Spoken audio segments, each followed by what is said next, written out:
남강댐과 4천만 비상 방수로가 들어서고 50년 넘는 세월이 흘렀다. 그동안 남강, 하류 지역은 큰 혜택을 입었다.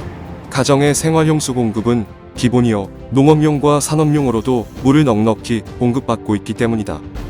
비가 많이 내릴 때 물을 가뒀다가 가물 때 내려보내니 홍수 위험은 줄어들고 물 부족 걱정도 덜었다. 여기에 4천만 비상 방수로는 홍수 예방의 1등 공신임이 틀림없다. 홍수로 인한 침수 걱정이 없으니 댐 하류 지역은 토지 활용도가 높아졌다. 진주시만 하더라도 평거지구, 신안지구, 상평지구, 초장지구 등으로 농경지나 상습 침수지가 신시가지로 탈바꿈했다. 남강은 곧 쾌적한 도시환경을 가꾸는 중심이 되었다. 이러한 수혜가 진주시에만 그치는 건 아니다. 창원시와 김해시, 낙동강의 끝자락 부산시에까지 가닿았다. 반면에 남강댐 상류 지역은 어떤가? 수변구역과 상수원 보호구역 등으로 온갖 규제에 묶여 활동의 제약을 받았다. 재산권도 온전히 누리지 못했다. 상류 주민들이 불만으로 아우성치는 건 당연한 일이었다. 그렇게 무리용 부담금이 태어났다. 무리용 부담금이란 상수원의 수지를 개선하고 상수원 주변 지역에 거주하는 주민에 대한 지원 사업의 비용을 충당하기 위해 하류 지역의 상수원 이용자들에게 부과하는 금액이다. 낙동강 수계의 경우 1세제곱미터당 170원을 부과한다. 댐 상류 지역 주민들에겐 이 부담금이 면제된다. 하류 지역 주민이라도 일정한 조건에 들면 역시 면제다. 대표적인 조건이 계획 홍수 위선 5km 이내 지역이다.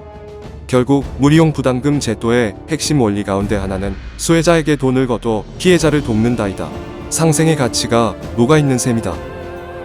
그런데 사천과 진주의 상황만 놓고 보면 이러한 원리가 제대로 작동하는 것 같지 않다. 누가 봐도 수혜자는 진주 시민이요, 피해자는 사천 시민인데 무리용 부담금을 내는 쪽이 사천 시민, 면하는 쪽은 진주 시민이다. 이것이 모순이 아니고 또 무엇일까?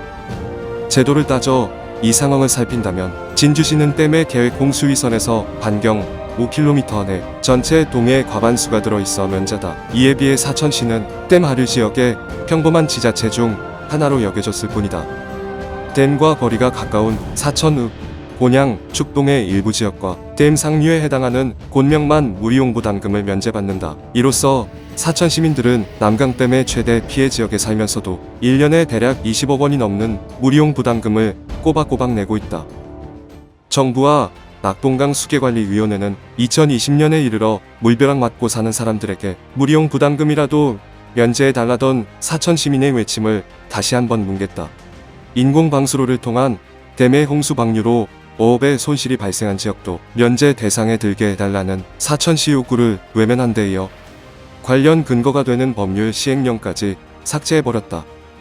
모순과 호갑의 결합이다. 그래서 진주 같은 경우에는 50% 이상 동이 문제가 되었죠. 그래서 진주시는 물 이용 부담금은 안 냅니다. 사천이 한 20억 정도고 아마 진주는 한 100억 정도 될 겁니다.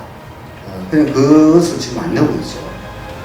그래서 그 내용인데 현재 사천 주민 입장에서는 좀 억울하죠. 제가 봐도 억울한 것 같아요.